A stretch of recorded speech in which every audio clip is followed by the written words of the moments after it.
Bismillahirrahmanirrahim. Assalamualaikum warahmatullahi wabarakatuh. Alhamdulillah wassalatu wassalamu ala Rasulillah wa ala alihi wa sahbihi wa mawalah. Pemirsa yang semoga dirahmati oleh Allah Subhanahu wa taala. Kita lanjutkan kajian tips keluarga sakinah yang kita ambil dari kitab Arba'un Nasihah li Islahil Buyut karya Syekh Muhammad bin Shalih Al-Munajjid.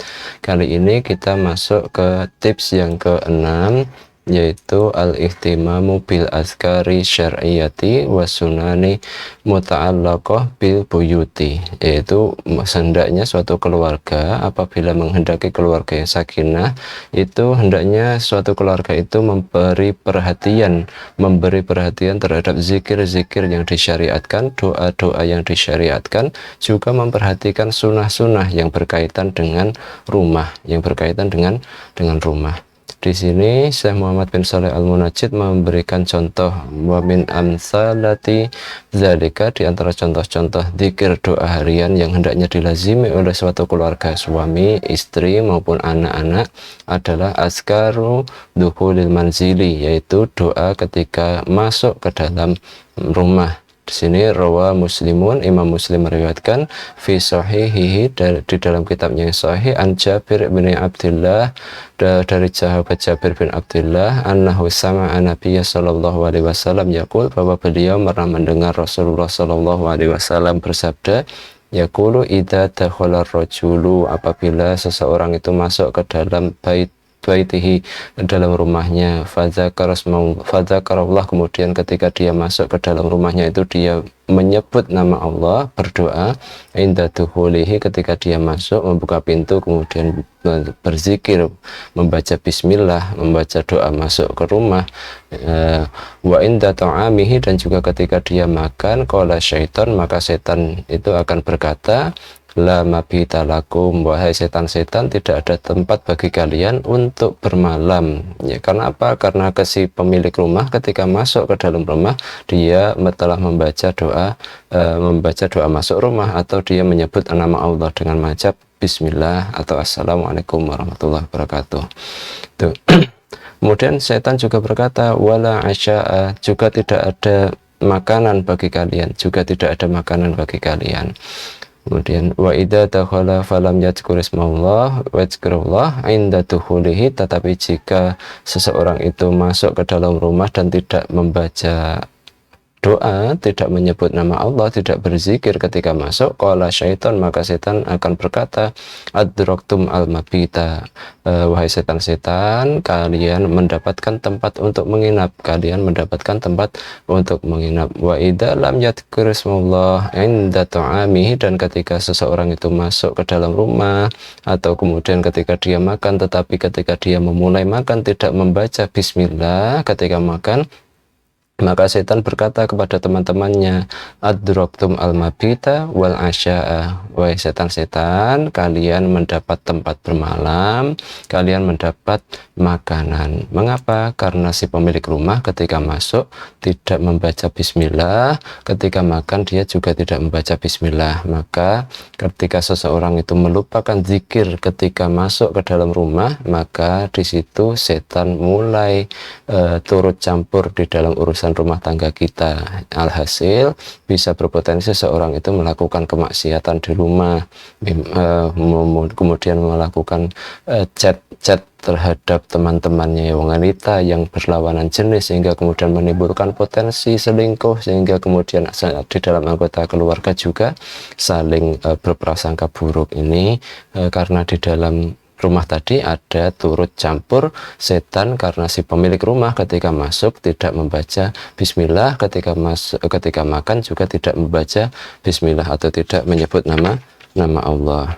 Kemudian Syekh Muhammad bin Shalih Al-Munajjid juga memberikan contoh yang lain, yaitu doa yang hendaknya dilazimi oleh seorang muslim ketika di rumah adalah askaru khuruji minal manzili. Hendaknya seseorang itu ketika keluar dari rumah itu membaca doa keluar dari rumah, dan ini doa ini sudah diajarkan di anak-anak kita di usia TK. Kalau di usia TK, PAUD, maka tinggal orang tuanya saja, ayah ibunya itu mau tidak membimbing anaknya untuk bermurojaah. Kemudian syukur-syukur ayah dan ibunya itu juga mau mengamalkan doa ini, yaitu rawa Abu Dawud, Imam Abu Dawud meriwayatkan fi sunanihi, di dalam kitab sunannya beliau, an Anas bin Malik, dari sahabat Anas bin Malik, semoga Allah meridhai beliau, an Nabi sallallahu alaihi wasallam qala, bahwa Nabi sallallahu alaihi wasallam bersabda, idza kharaja rajulu min baitihi, apabila seseorang itu keluar dari rumahnya, faqala, kemudian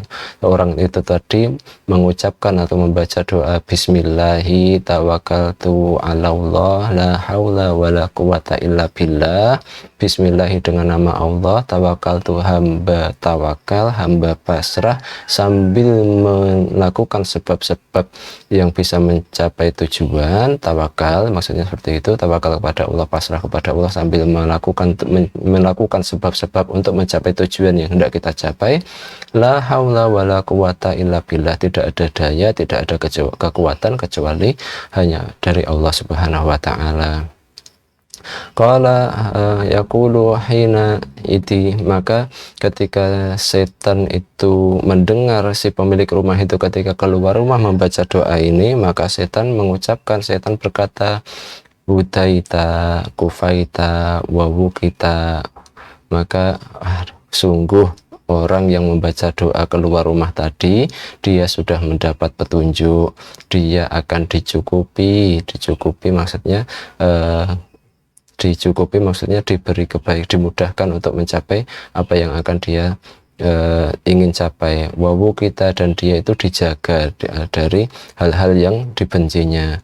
Maka kemudian setan itu tanaha minggir, setan itu menyingkir. Mengapa menyingkir? Dari menjauh dari orang yang membaca doa ini tadi, membaca ketika keluar rumah, membaca bismillahirrahmanirrahim la haula wala quwata illa billah. Setan menyingkir, menjauh dari setan tadi. Maka kemudian ada setan lain yang membuli, yang berkata kepada setan yang menyingkir tadi, kaifalaka birojulin qad hudiya wa kufiya wa wukiya, bagaimana bisa kamu itu menggoda manusia yang ketika keluar rumah itu dia membaca bismillahirrahmanirrahim la haula wala quwata illa billah, sedangkan kemudian itu dia, seorang itu tadi itu sudah mendapat petunjuk, kemudian orang itu tadi dicukupi, orang itu tadi dijaga oleh Allah. Bagaimana bisa kamu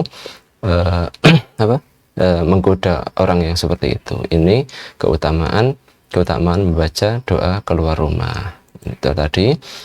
Jadi ada dua sunnah yang sudah kita pelajari pada kali ini. Yang pertama adalah ketika masuk rumah kita membaca bismillah, ketika makan kita juga membaca bismillah. Kalau di TK kita diajari doa yang lebih panjang, bismillahi walajana wa bismillahi kharajana wa la tawakkalna ila rabbina, itu semacam itu. Kemudian ketika makan juga membaca bismillah. Kemudian di hadis yang kedua tadi kita diajari oleh Syekh Muhammad bin Shalih Al-Munajjid agar ketika kita keluar dari rumah kita membaca doa bismillahi tawakkaltu ala Allah la haula wala quwata illa billah. Fadilahnya, keutamanya adalah orang yang keluar dari rumah membaca doa itu tadi, maka dia akan mendapat petunjuk, dia akan dicukupi rezekinya untuk urusan dunia dan akhirat, juga dia akan dijaga dari hal-hal yang dibenci gitu. Ini pentingnya membaca bismillahi tawakkaltu ala Allah la haula wala quwata illa billah ketika keluar rumah. Kemudian di sini Syekh Muhammad bin Shalih Al-Munajjid di akhir masalah ini, di akhir bab ke-6 ini, nasihat ke-6 ini, beliau juga memberikan satu saran bahwa hendaknya keluarga itu membiasakan diri untuk bersiwak, as-siwaku. Jadi menggosok gigi dengan kayu arak, atau menggosok gigi dengan kain, atau menggosok gigi dengan pasta gigi dan sikat gigi gitu. Rawa Imam Muslim meriwayatkan fi sahihihi, di dalam kitab beliau yang sahih yaitu Sahih Muslim, an Aisyah radhiyallahu anha, dari ibunda Ummul Mukminin Aisyah, semoga Allah meridhai beliau, anna Nabiya sallallahu alaihi wasallam karena idza dakhala baitahu bada'a bisiwak, bahwa Rasulullah sallallahu alaihi wasallam beliau masuk ke dalam rumahnya, maka Rasulullah Shallallahu Alaihi Wasallam itu akan bersiwak terlebih dahulu.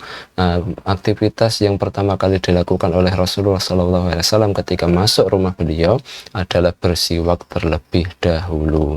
Ini kalau kata Syekh Abdul Muhsin Al-Abbad, ini adalah sunnah yang sudah banyak dilalaikan oleh manusia.